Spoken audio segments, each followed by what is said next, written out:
BJP সদর শহর জেলার উদ্যোগে কালো দিবস পালন। 25শে জুন 1975 সালে আজকের দিনে তৎকালীন প্রধানমন্ত্রী ইন্দিরা গান্ধী দেশের জরুরি অবস্থা জারি করেছিলেন।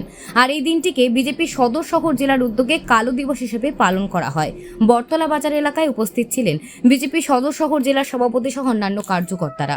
জানেন যে 1975 সাল 25শে জুন ভারতবর্ষের ইতিহাসে একটা কালো দিন, যেই দিনে দেশের তৎকালীন সময়ের প্রধানমন্ত্রী ইন্দিরা গান্ধীর জন্য জরুরি অবস্থা জারি করা হয়েছিল। 1975-এর 25শে জুন থেকে 1977 সালের 21শে মার্চ পর্যন্ত এই 21 মাস ভারতবর্ষের প্রত্যেকটা প্রান্তে যে অরাজকতার সৃষ্টি হয়েছিল, ইন্দিরা গান্ধীর সদর্থক ভূমিকায় তৎকালীন সময়ের রাষ্ট্রপতি ফখরুদ্দিন আলী আহমেদ ওনার দ্বারা এই জরুরি অবস্থা জারি করা হয়েছিল। এবং এই জরুরি অবস্থা জারি করার ফলে সারা দেশব্যাপী যেই ধরনের অরাজকতার সৃষ্টি হয়েছিল, আপনারা জানেন যে তৎকালীন সময়ে যখন ইন্দিরা গান্ধী 71 থেকে 72 যখন উনি দেশের প্রধানমন্ত্রী ছিলেন, তখন ওনার যিনি লোকসভা নির্বাচনের পদ খারিজ করার পরিস্থিতি হয়েছিল। সেখানে হাইকোর্ট নির্দেশিকা জারি করেছিল যে ইন্দিরা গান্ধীকে 6 বছর কোনো ধরনের নির্বাচনে প্রতিদ্বন্দ্বিতা করতে পারবে না।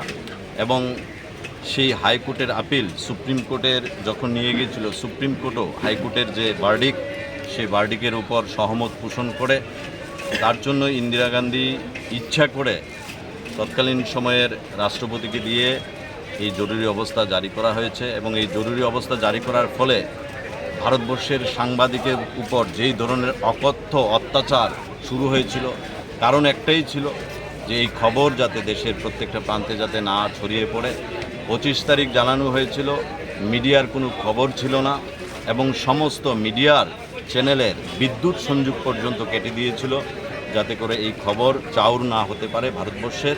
এবং অকথ্য ভাষায় বিভিন্ন প্রান্তের বিভিন্ন মানুষের উপর যে ধরনের অত্যাচার সংগঠিত হয়েছিল, আজকে আমাদের ভারতীয় জনতা পার্টির এই দিনটিকে কালো দিবস হিসেবে পালন করছে। আমরা সদর শহর জেলার পক্ষ থেকে আজকের এই দিনটিকে কালো দিবস হিসেবে আমরা পালন করছি। এবং ভারতবর্ষের প্রত্যেকটা মানুষের জানা উচিত যে 1975 সালের 25শে জুন কি সিদ্ধান্ত নেওয়া হয়েছিল এবং সিদ্ধান্তের উপনীত হওয়ার ফলে ভারতবর্ষের প্রত্যেকটা প্রান্তের মধ্যে কী ধরনের অরাজকতার সৃষ্টি হয়েছিল, সেটাই মানুষকে জানানোর জন্য, সচেতন করার জন্য আমরা আজকের দিনটি কালো দিবস হিসেবে পালন করছি। আমাদের দেশের যশস্বী প্রধানমন্ত্রী নরেন্দ্র মোদীজি বলেছেন এবং আমাদের সংগঠন থেকে বলা হয়েছে, বিজেপি সবসময় এই কার্যক্রমে করে থাকে। এই কালো দিনটিকে আমরা এবং তৎকালীন সময়ের ইন্দিরা গান্ধীকে আমরা ধিক্কার জানাই, ওনার মানসিকতাকে ধিক্কার জানাই। আজকে তার জন্যে ভারতবর্ষব্যাপী যেই কংগ্রেস, সেই কংগ্রেসকে ভারতবর্ষব্যাপী সাধারণ মানুষ প্রত্যাখ্যান করেছে। আমরা সেই দিনটিকে এবং ওই দিনে যাদের উপর অত্যাচার সংগঠিত হয়েছে, যারা মৃত্যুর কোলে ঢলে পড়েছে, তাদের প্রতি আমরা সমবেদনা জ্ঞাপন করছি। এবং সাংবাদিকদের যারা বাকরুদ্ধ করার চেষ্টা করেছিল, গণতন্ত্রের চতুর্থ স্তম্ভ, সেই চতুর্থ স্তম্ভের উপর যেই ধরনের অত্যাচার সংগঠিত হয়েছিল ইমার্জেন্সির সময়, আমরা ধিক্কার জানাই। আজকে ভারতবর্ষব্যাপী আমাদের সাংবাদিক বন্ধুরা সবাই তাদের স্বাধীনতা মতামত প্রকাশ করতে পারছে, জনগণের প্রতিবিম্ব হিসেবে কাজ করছে।